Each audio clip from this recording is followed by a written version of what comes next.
of Canada.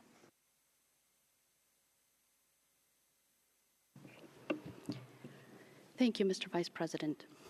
Canada continues to be alarmed by the deterioration of human rights around the world.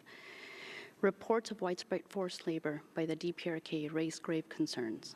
In some instances, forced labor can amount to enslavement, which may also constitute a crime against humanity. We also remain concerned with the use of legislation to further restrict human rights.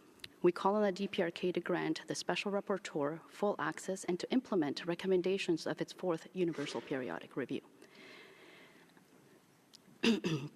We call on Hong Kong to cease the criminalization of pro-democratic advocates and fulfill its obligations under the ICCPR.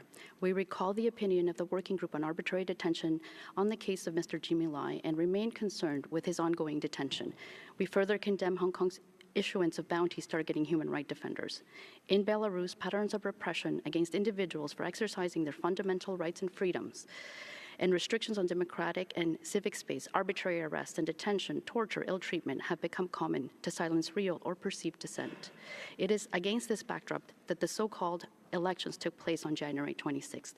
We must unite in calling for an end to this impunity in Belarus.